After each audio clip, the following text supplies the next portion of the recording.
Vamos a continuar esta tarde, Gloria a Jesús, con la serie que nos está ocupando por todos estos domingos y todavía nos quedan varios domingos más con esta serie del Sermón del Monte, ¿verdad? El sermón más importante y extenso que predicó nuestro Señor Jesucristo, bajo el tema esta tarde, la ley del talión.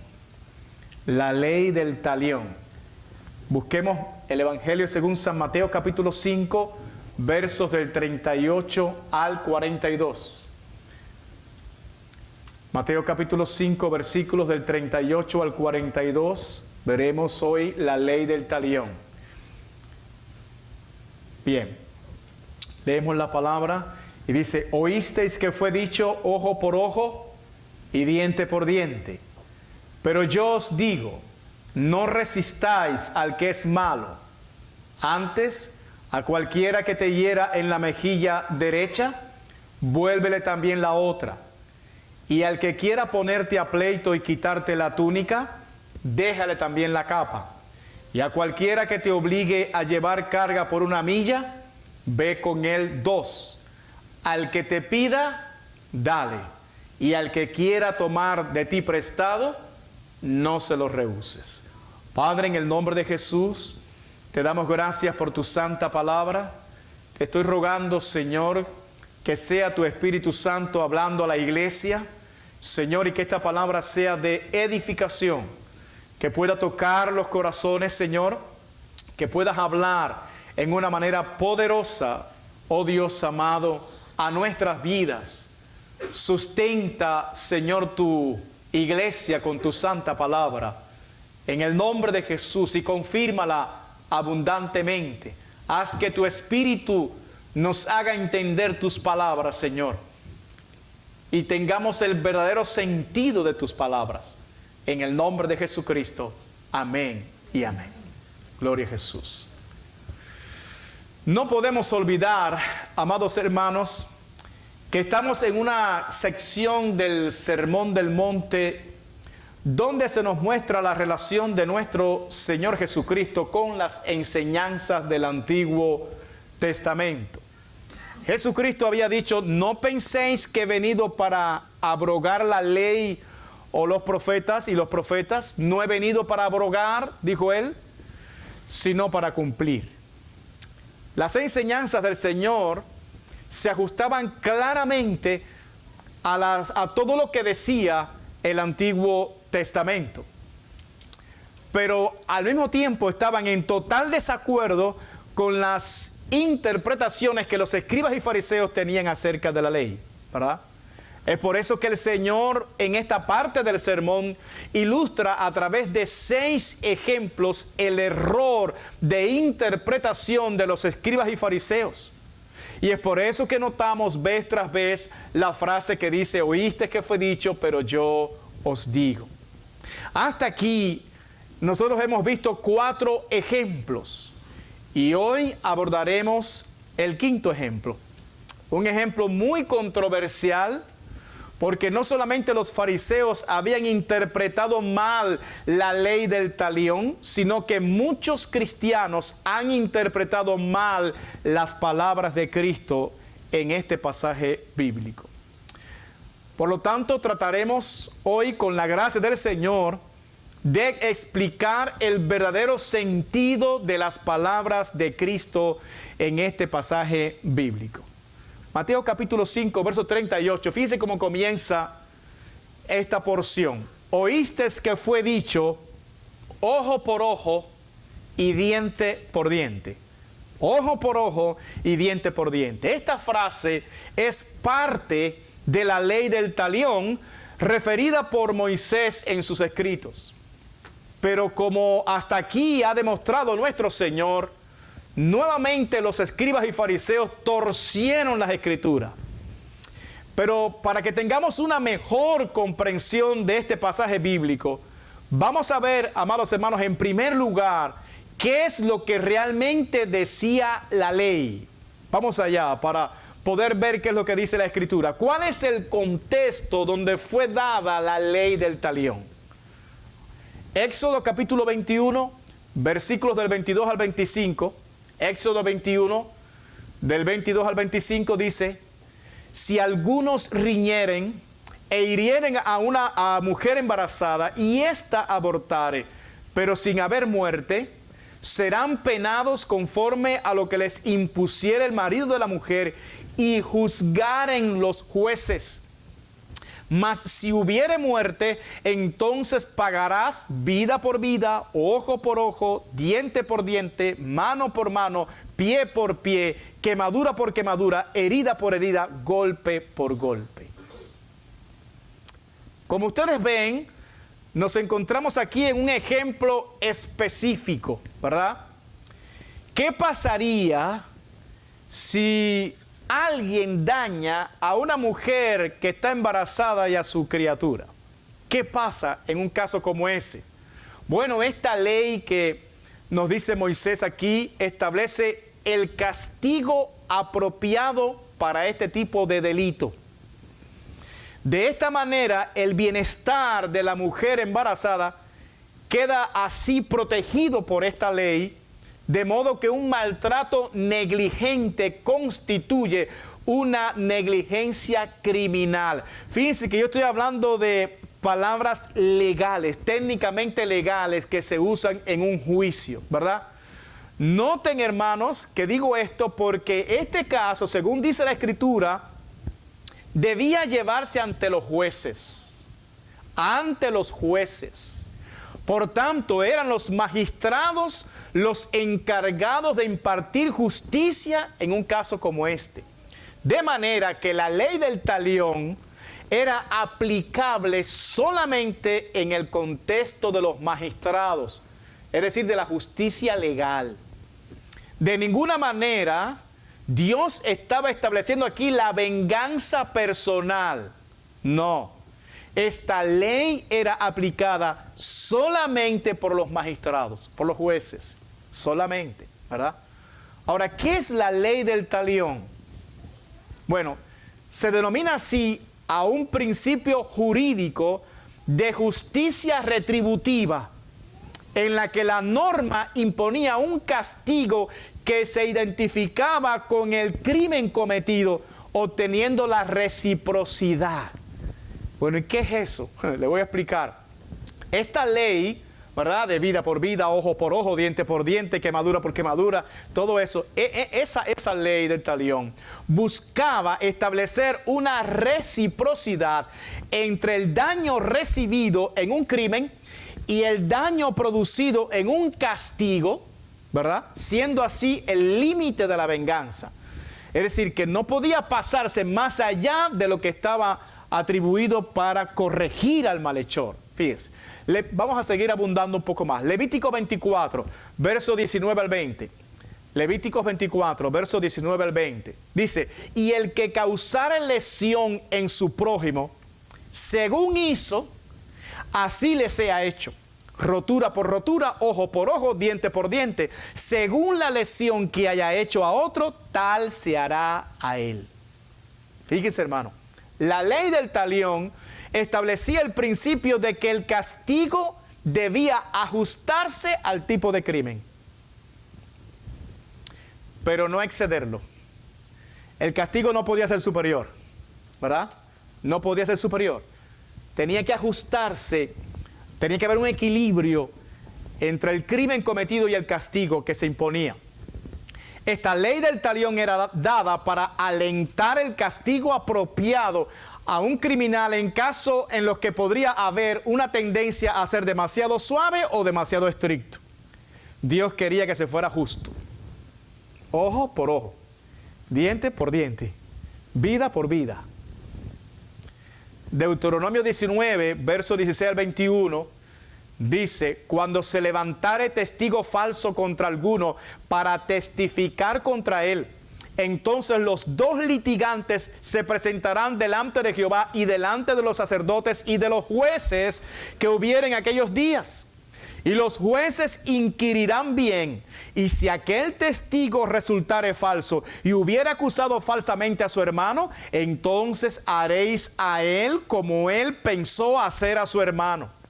Y quitarás el mal de en medio de ti, y los que quedaren oirán y temerán, y no volverán a hacer más una maldad semejante en medio de ti, y no le compadecerás, vida por vida, ojo por ojo, diente por diente, mano por mano, pie por pie.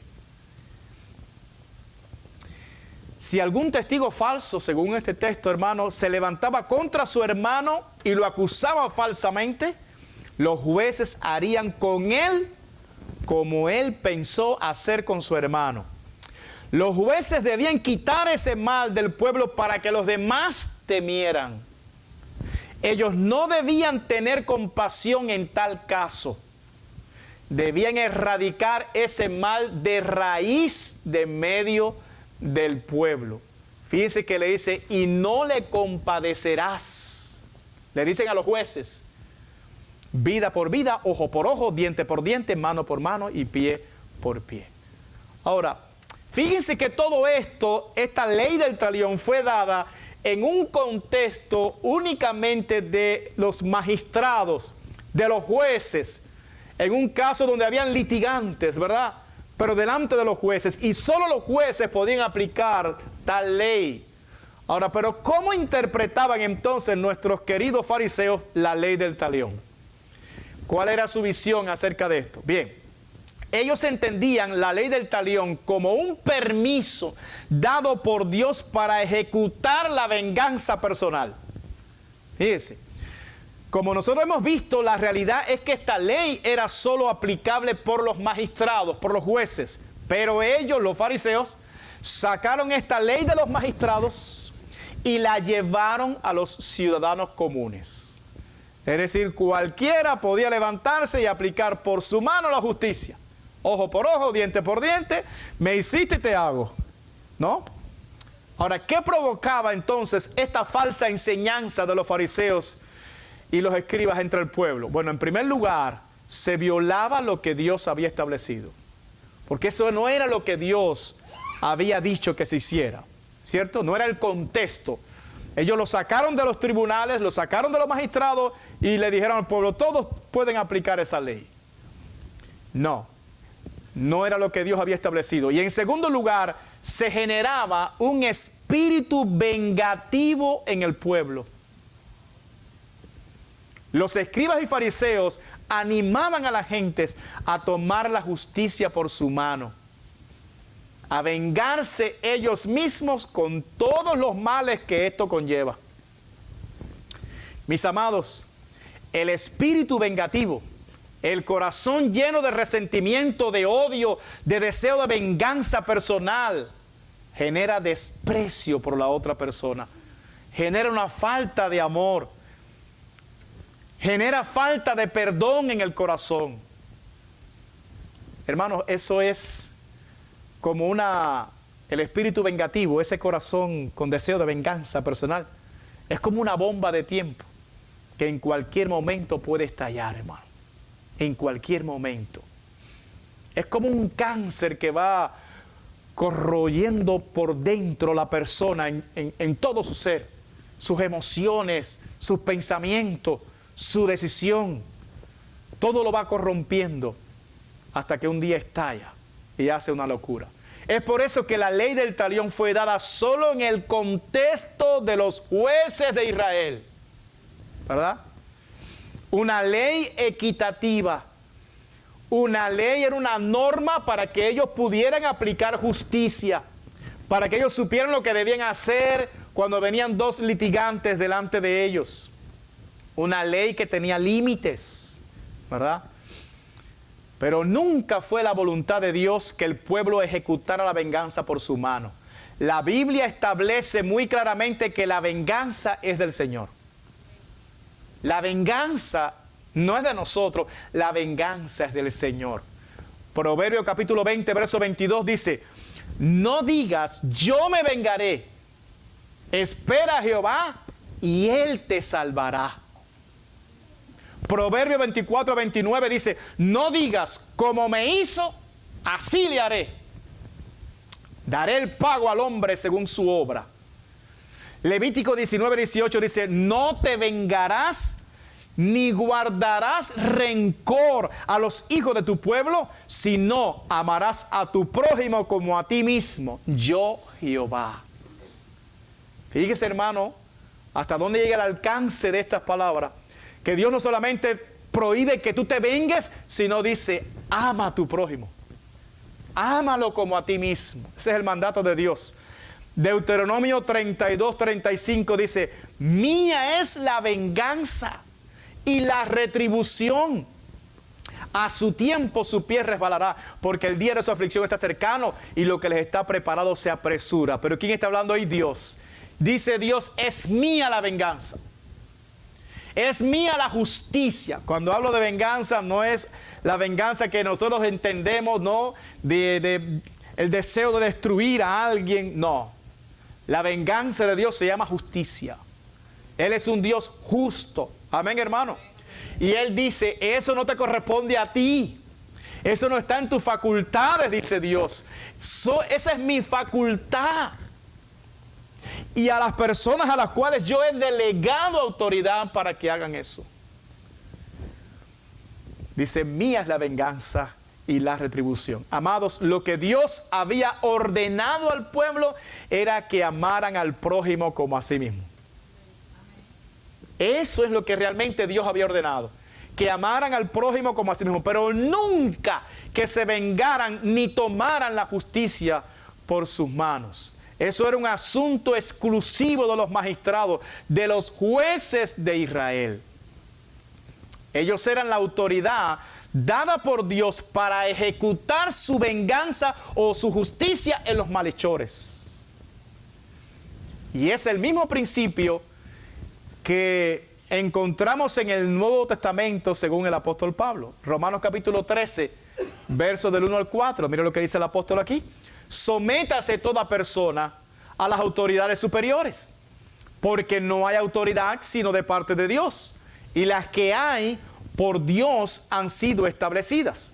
De modo que quien se opone a la autoridad, a lo establecido por Dios resiste, y los que resisten acarrean condenación para sí mismos, porque los magistrados no están para infundir temor al que hace el bien, sino al malo. ¿Quieres pues no temer la autoridad?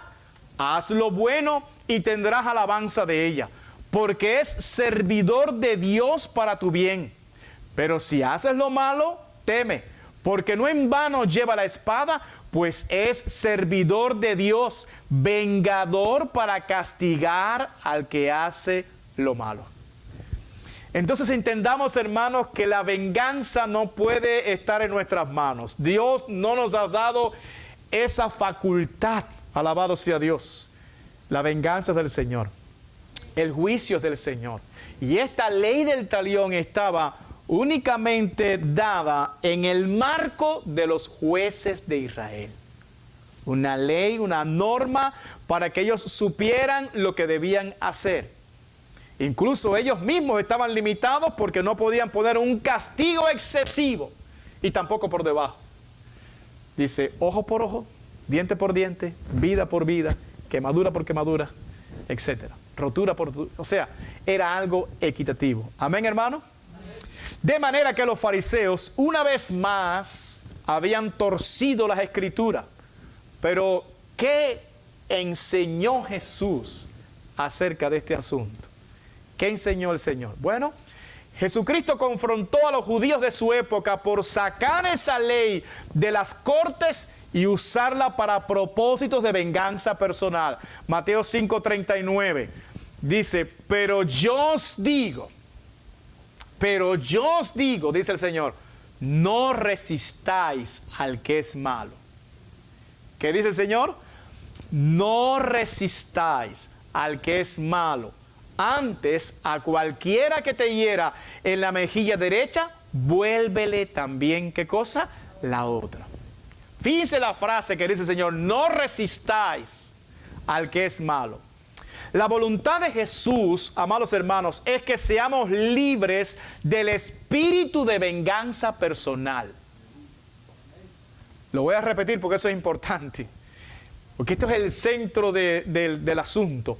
La voluntad de Cristo es que seamos libres de ese deseo de venganza personal. Él no quiere que tomemos la justicia por nuestras manos. Él no quiere que tengamos un corazón resentido y vengativo. No, hermanos.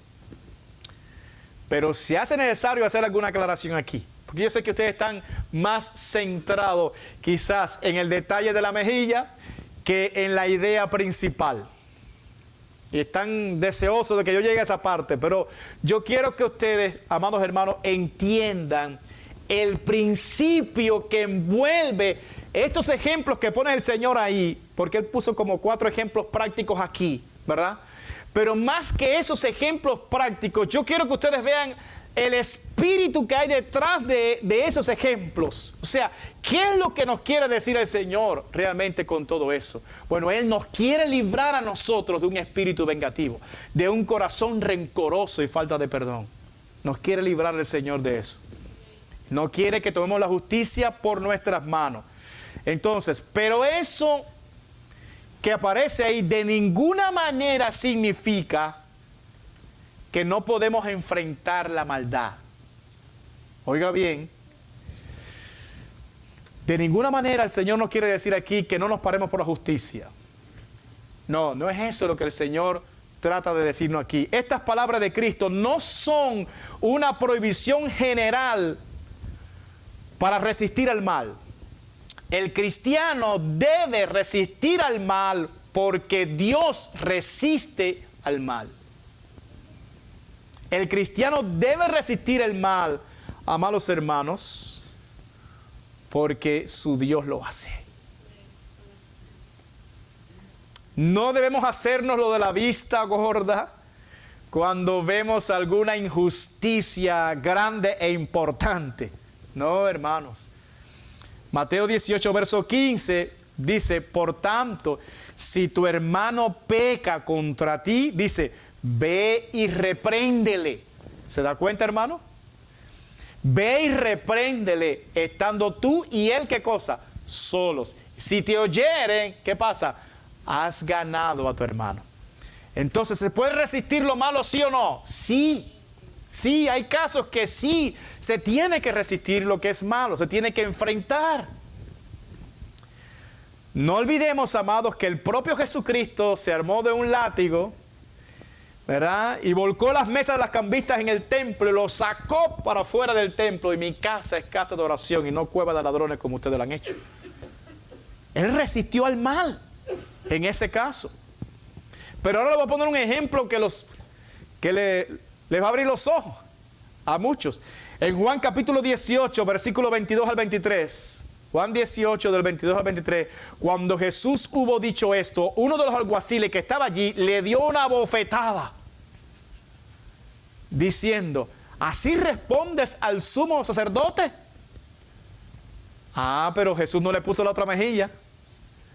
¿Qué hizo Cristo? Dice, Jesús le respondió, si he hablado mal, testifica en qué está el mal. Y si bien, ¿por qué me golpeas? Como vemos, Jesús no le puso la otra mejilla. Jesús resistió el mal. Entonces, ¿cuál es la enseñanza que el Señor quiere brindarnos en todo esto aquí? Bueno, nosotros podemos enfrentar la injusticia, pero no con un espíritu vengativo, sino con un espíritu de amor y de misericordia para corregir la maldad. O sea, por amor a esa persona que está obrando mal, yo puedo enfrentar esa injusticia, pero con un corazón correcto, con un espíritu correcto. Amén, hermano. Jesús lo hizo, yo lo puedo hacer. El problema del ser humano es que después de la caída en pecado tiene la tendencia a tomar la justicia por su mano y a ser vengativo, ¿verdad? Cuando te hacen algo malo, adentro se levantan pasiones. ¿Sí o no, hermano? Esas son las pasiones que el Señor quiere que no se levanten. Porque si actúas bajo esas pasiones, ya no estás haciendo justicia. ni te mueves en amor como lo hizo Cristo aquí. No, ya te mueves con el ánimo de ojo por ojo y diente por diente. Te voy a dar a ti lo mismo que tú me has dado a mí. Gloria a Jesús. Entonces, el problema es que el hombre después de la caída decía, hermanos, que tiene la tendencia a tomar la justicia por su mano y a ser vengativo. Y eso es precisamente lo que Jesús está corrigiendo aquí. Amados, Jesús quiere librarnos de nuestra tendencia pecaminosa de devolver mal por mal, de vengarnos nosotros mismos. De eso quiere librarnos el Señor con esta enseñanza. Mis amados, el espíritu vengativo es contrario al espíritu de amor que mueve a los hijos de Dios.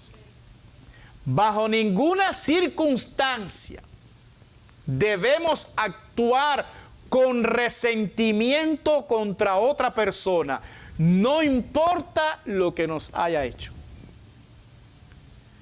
Yo nada más que escuché un amén por ahí, pero bueno, esto es importante. Y yo lo voy a volver a repetir porque yo creo que a lo mejor es importante esto para ustedes también.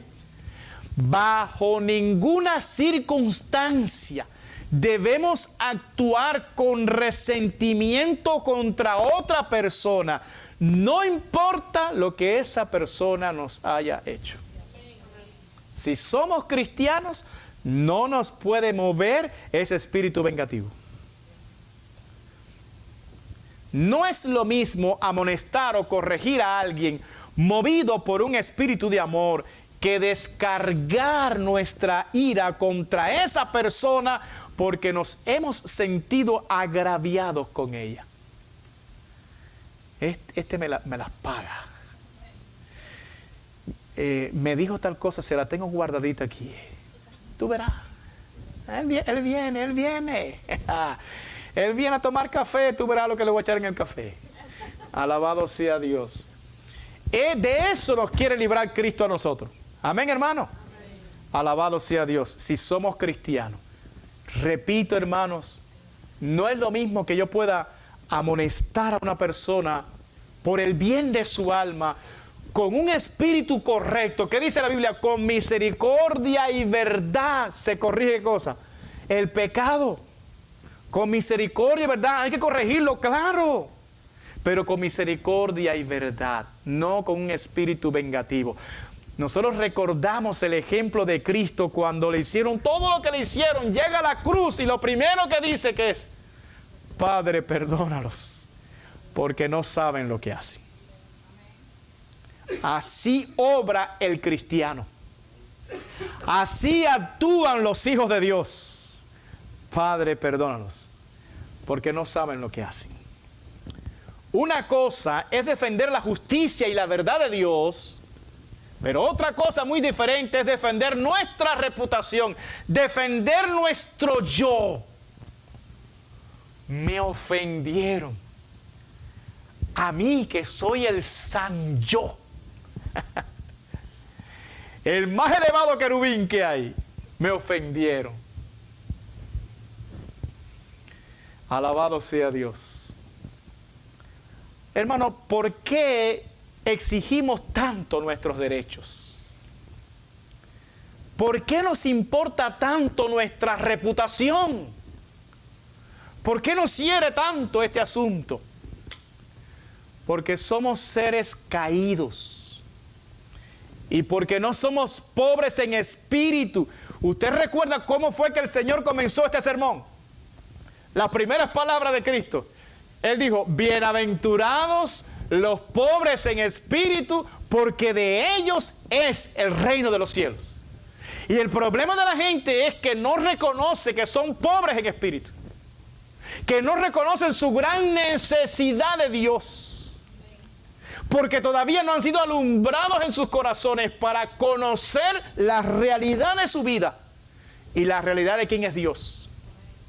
Cuando uno reconoce por el Espíritu de Dios la realidad de nuestra miseria humana, lo segundo que dijo Cristo fue: bienaventurados los que lloran, porque ellos serán consolados. ¿Lloran por qué? Lloran porque ahora saben que son unos miserables, Porque ahora saben que si no hubiera sido por la mano de Jesús, nunca hubieran salido del muladar.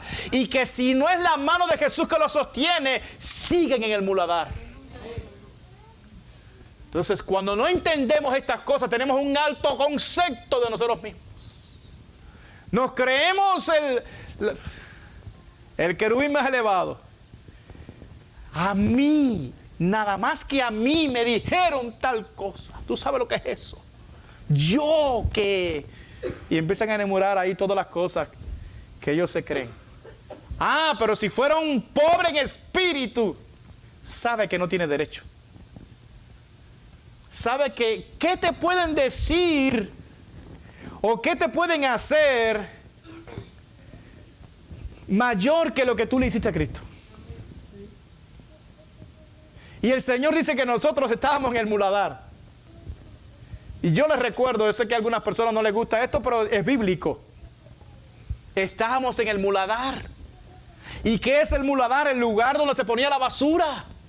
El lugar donde se ponía el estiércol, lo inservible, lo que ya para el dueño no tenía uso, paraba allí en el muladar. Eso éramos nosotros. Si pudiéramos entender eso, entonces, ¿qué me pueden decir a mí un pedazo de estiércol en el muladar que me puede ofender? ¿Sí entiende, hermanos? Alabado sea Dios.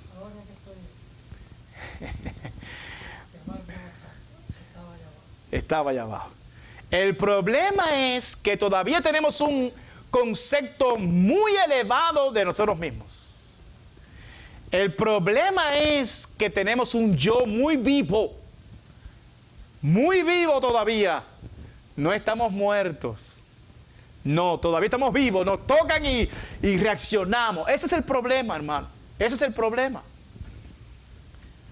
El verdadero cristiano ha muerto juntamente con Cristo. Por tanto, no pierde su tiempo defendiendo su honor o su reputación o sus derechos. Ahora vive defendiendo el honor de Cristo. El apóstol Pablo dijo en Gálatas capítulo 2, verso 20... Con Cristo estoy juntamente crucificado y ya no vivo yo, mas vive Cristo en mí. Ya no vivo yo, mas vive Cristo en mí. Y lo que ahora vivo en la carne, lo vivo en la fe del Hijo de Dios, el cual me amó y se entregó a sí mismo por mí.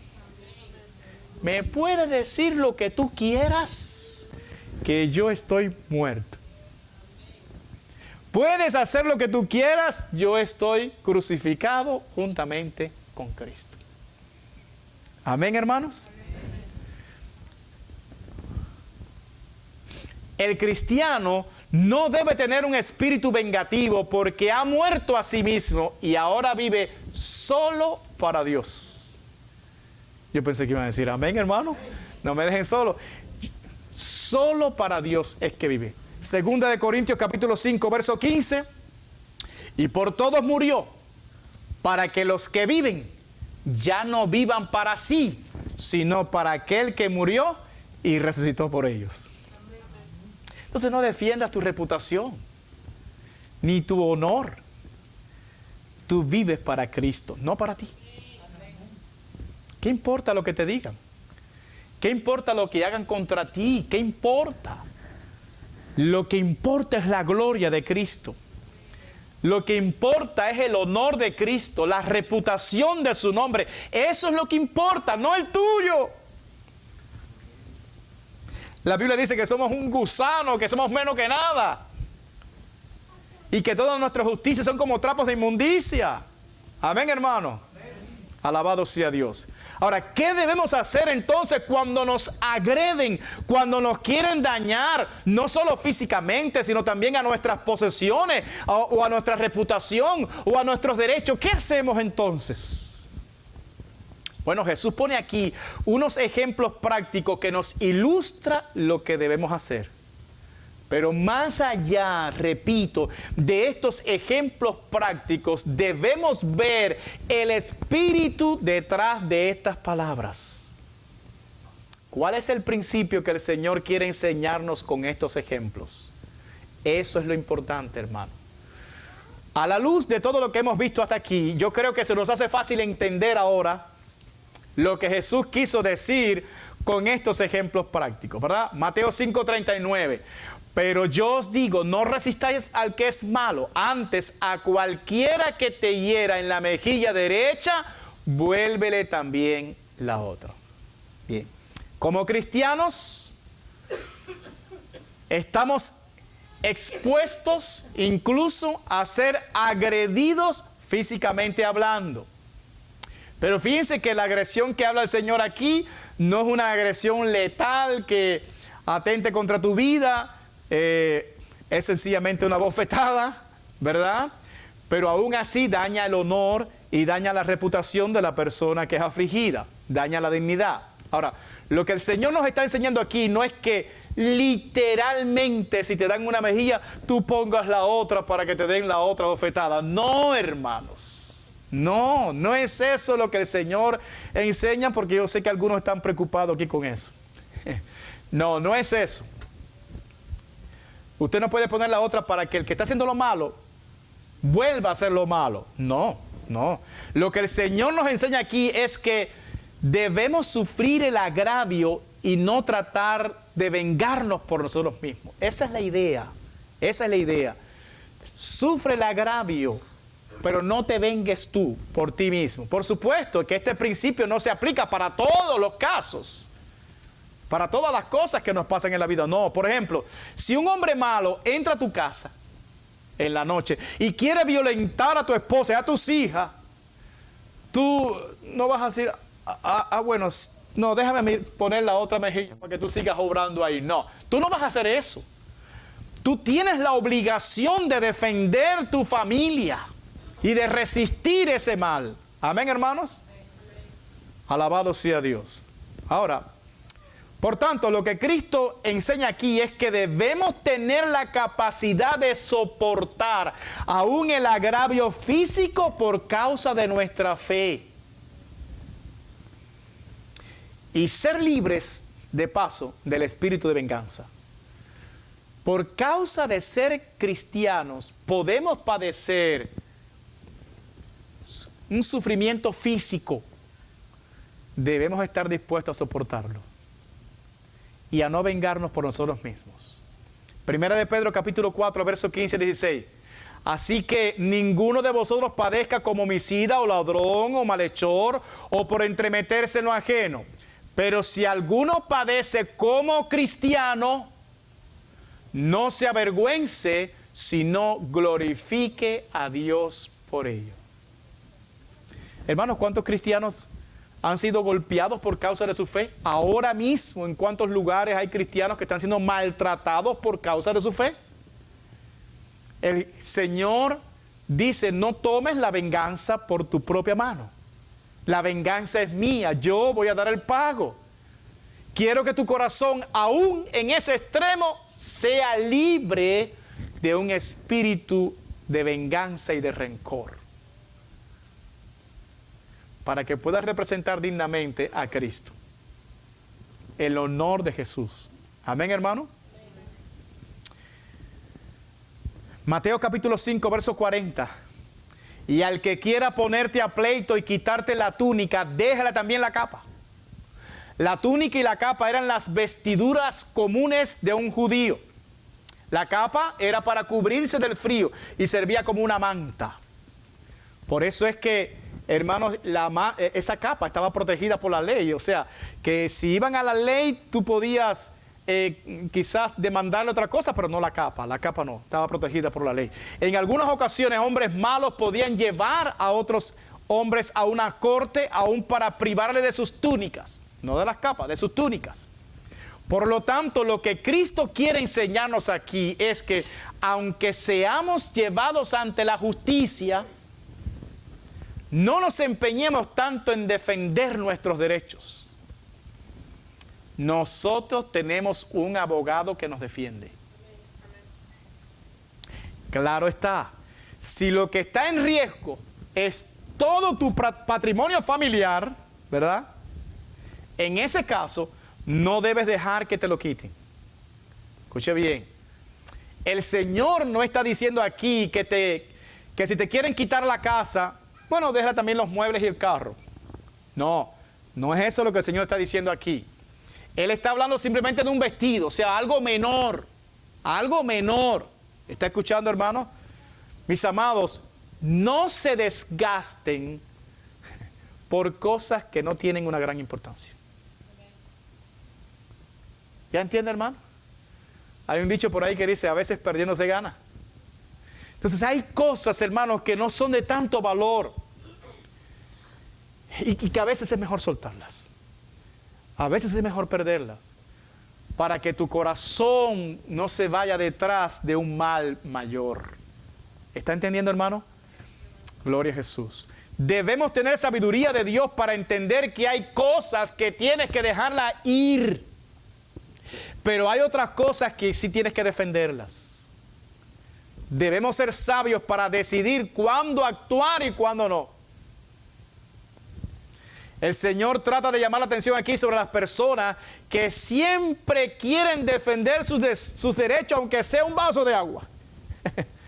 ¿No ha visto ustedes personas así, hermano? Que por todo forman una contienda y por todo quieren pleito con todo el mundo. Gente que se queja de todo, hermano, ¿verdad? De todo se quejan. Hay cosas que no son tan importantes. Hermano, hermana, déjala ir. Déjala ir. Déjala ir. Déjalas pasar. Aunque tengas razón, escuche bien, aunque tengas razón, si no es algo de peso, no te defiendas. No te defiendas. Hace poco yo cambié de un trabajo para otro. Y en el trabajo anterior me debían un dinero. ¿Verdad? Mi derecho. Pero esas personas no quisieron pagarme ese dinero. Yo podía entrar en una corte y cuantas cosas y demás, pero no. Decidí dejar ir eso y tengo en paz mi corazón. Claro, tampoco era un gran dineral, ¿no? Si es algo importante que afecta el patrimonio familiar, entonces ya es otra cosa. Pero algo sencillo, no entremos en esos litigios, hermano. Dejemos ir eso. Dejemos ir eso. Ahora, ¿cómo es que obran los cristianos en este tipo de asuntos, hermano? Bueno, 1 Corintios capítulo 6, verso 7. Así que, por cierto, es ya una falta en vosotros que tengáis pleitos entre vosotros mismos. ¿Por qué no sufrís más bien el agravio? ¿Por qué no sufrís más bien el ser defraudados? Eso es parte de la caminata cristiana. Van a venir situaciones, angustias, problemas. Tenemos que tener la capacidad de sufrirlas. Y no estar reclamando tanto y reclamando tanto, porque cuando lo reclamas tanto es porque tienes el yo muy vivo todavía. Porque no has muerto ese yo. Amados, es mejor ser defraudados por otro a que tu corazón esté lleno de resentimiento y amargura por la maldad de esa persona. Es mejor, súfrelo, que tu corazón se llene de algo que no tiene que llenarse. Esa amargura es peor que la capa y la túnica que perdiste. ¿Sí entiendes eso, hermano? ¿Y por qué estás discutiendo tanto? No, por un vaso de agua que me lo botó. Pero eso no tiene tanta importancia, hijo. Deja ir eso. Perdona y sigue adelante, ama. Amén, hermano. Me contaron de un caso de una señora que llevaba como 20 años sin hablarle a otra. Y alguien le preguntó, ¿y por qué tú estás peleando con esa persona? Y dice, ya ni me acuerdo. 20 años, no sé, ya ni se acordaba, pero seguía peleando. Mire, hermano, esa amargura es peor que la capa y la túnica que perdiste. Entonces, sé libre de eso. Mateo capítulo 5, verso 41. Y a cualquiera que te obligue a llevar carga por 1 milla, ve con él 2. Mis hermanos, esto era parte de una ley romana, que era la potencia extranjera que estaba esclavizando la nación de Israel, ¿verdad? Y ellos tenían como su derecho, pues, obligar a los ciudadanos de Israel a que si ellos como romanos iban con alguna carga y veían a algún israelita, ellos le decían, hey, tú ven, sí, toma la carga y llévamelo una milla. Un acto de injusticia, claro está, pero era una ley que existía entre ellos. Por eso fue que obligaron a Simón de Cirene a cargar la cruz de Cristo. Hey, tú, ven, carga esto aquí. ¿Recuerdan eso, hermano? Pero mira lo que Jesús está diciendo. No, si esa gente te obligan a que cargues esa carga por una milla, Jesús dice, no, ve con el 2. Tú le dices, no, espérate, ¿tú quieres que te la lleve 2 millas? Esos enemigos van a decir, pero ¿qué clase de persona es esta? ¿De dónde salió este personaje? Y ahí tenemos la oportunidad de glorificar a Cristo. Amén, hermano. Alabado sea Dios. Ellos podrían obligarte a cargar sus pertenencias aún por una milla. Pero aún en este caso, Cristo quería que el corazón de sus discípulos fuera libre de un resentimiento. Imagínate a alguien trabajando, sudando, y llega un romano y te dice, cárgame eso. Si no estaba con Cristo, su corazón se podía llenar de resentimiento. Hermano, nosotros vivimos en un mundo injusto. Gracias a Dios todavía tenemos un gobierno medio ahí, democrático, medio. Pero hay naciones que ustedes saben que no hay gobiernos democráticos, hay dictaduras. Y a veces obligan a hacer cada cosa. O a veces tienen que pagar impuestos tan altos e injustos. O a veces tienes un pasaje para Guyana y de repente sacan una ley. ¿Qué hacer en esos casos? No, sigue caminando más de una milla. El Señor quiere librar tu corazón de ese tipo de cosas. Amén, hermanos.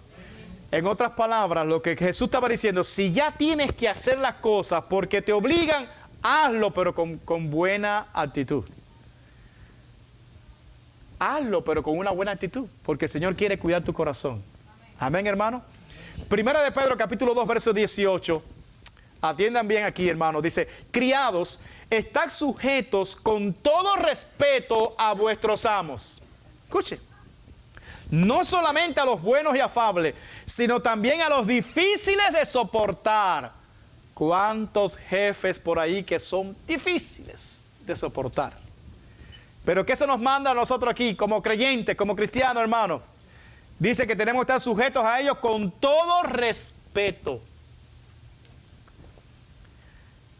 Tito capítulo 2, verso 9 al 10, está un texto muy lindo. Tito capítulo 2, verso 9 al 10 dice, exhorta a los siervos a que se sujeten a sus amos, que agraden en todo, que no sean respondones,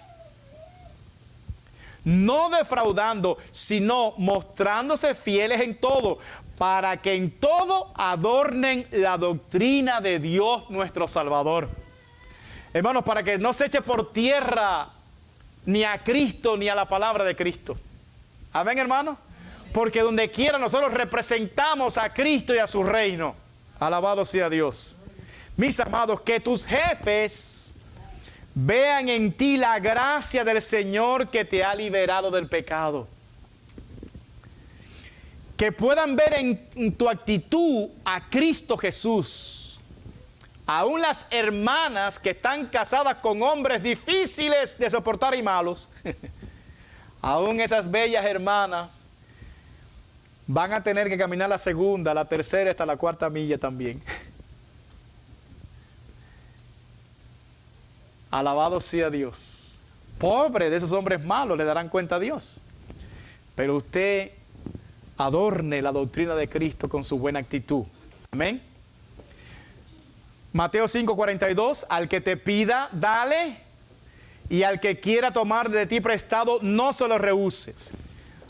Bien, hermano, en este último ejemplo, el Señor pasa a decirnos que no solamente debemos abstenernos de hacer lo malo, de devolver mal por mal, sino que debemos esforzarnos por hacer el bien a los que nos procuran el mal. Alguien dijo por ahí, devolver mal por mal es diabólico. Devolver bien por bien es humano. Eso lo hace cualquiera, ¿verdad? Pero devolver bien por mal es divino. Solo los hijos de Dios que tienen a Cristo en el corazón pueden hacer tal cosa. Amén, hermano. Lo que el Señor trata de enseñarnos con este versículo es que el cristiano debe tener una disposición misericordiosa de hacer el bien aun con aquel que es malo. Aun con aquel que es malo. No se lo merece. Nosotros tampoco nos merecíamos la salvación. Esto no significa que debo dar todo lo mío a todo aquel que me lo pida, ¿verdad? Llega cualquiera y te pide algo y no, dice el Señor que al que te pida dale. No, eso no significa eso, hermano. No, tenemos que ver el espíritu detrás de esas palabras. Mis amados, mire lo que dice Proverbios capítulo 3, verso 27. No te niegues a hacer el bien a quien es debido. A quien es debido. Cuando tuvieres poder para hacerlo. Esa es la otra. Porque si no tienes, tú quieres, pero no tienes con qué, no puedes hacerlo. ¿No? Y no puedes desvestir a tu familia para vestir a alguien. No. Entonces, no es como se dice por ahí. Haz bien y no mires a quién. No. Eso no es lo que dice la Biblia. Dice, haz bien a quién. A quien es debido. Para usted hacer un acto de misericordia, usted tiene que ver muy bien a quién usted le hace ese acto de misericordia. Mucho cuidado. No sea que usted esté poniendo sus bienes en manos de un malhechor que agarre sus bienes para seguir en pecado. Cuidado. Cuidado, hermano. Cuidado. Mis amados, una cosa es tener misericordia del necesitado y otra bien distinta es promover el pecado de aquellos que andan desordenadamente sin trabajar. Pueden trabajar y no se esfuerzan, entonces piden. No, la Biblia dice que el que no trabaja, que no coma. Que el que no trabaja, ¿qué? Que no coma. Entonces tenemos que tener mucho cuidado, hermano. Debemos tener mucho cuidado a quien nosotros le hacemos misericordia. El cristiano no debe llevarse por sentimentalismos para hacer misericordia. Ay, es que me dijo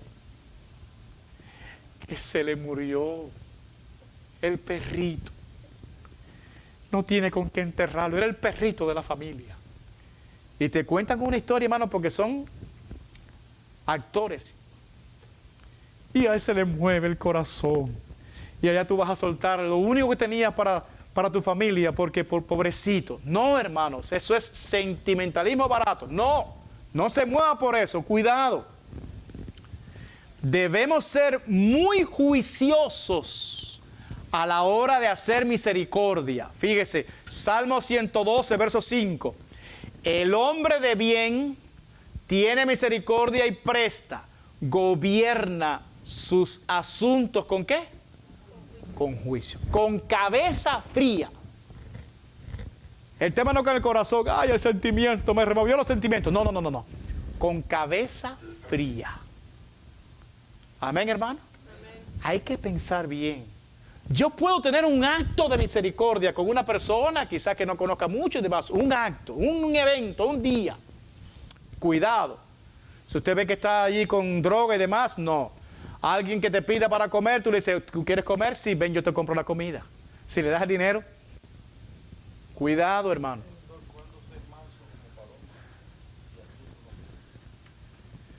Bueno, te remito al mensaje que dimos al principio de este sermón. Bienaventurados los mansos. Alabado sea Dios. Conclusión de este sermón. Mis amados, como cristianos estamos llamados a marcar la diferencia en este mundo. Recuerde que somos la sal de la tierra y la luz de este mundo. Hemos sido llamados a mostrar la bondad de Dios nuestro Salvador. Nunca debemos tomar la justicia por nuestra mano. Debemos vencer con lo bueno lo malo. Jesús quiere que nuestro corazón esté totalmente libre de un espíritu vengativo, de todo tipo de resentimiento, de amargura, de falta de perdón. Si somos cristianos, debemos tener un corazón limpio, un corazón perdonador, un corazón lleno de amor. ¿Hasta cuántas veces perdonaré a mi hermano que peque contra mí? ¿Hasta 7?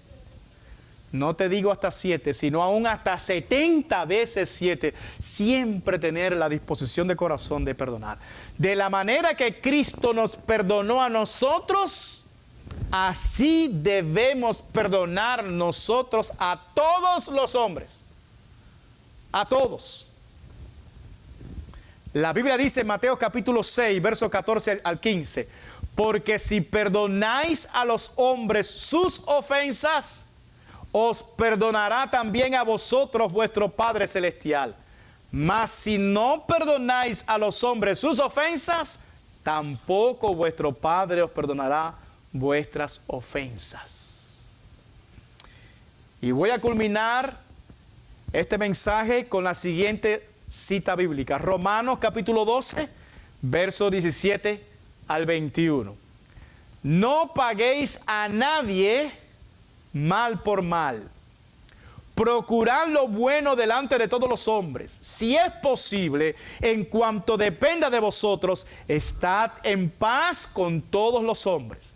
No os venguéis vosotros mismos, amados míos, sino dejad lugar a la ira de Dios, porque escrito está: mía es la venganza, yo pagaré, dice el Señor. Así que, si tu enemigo tuviere hambre, dale de comer. Si tuviere sed, dale de beber. Pues haciendo esto, ascuas de fuego amontonará sobre su cabeza. No seas vencido de lo malo, sino vence con el bien el mal. Amén. Póngase de pie, por favor.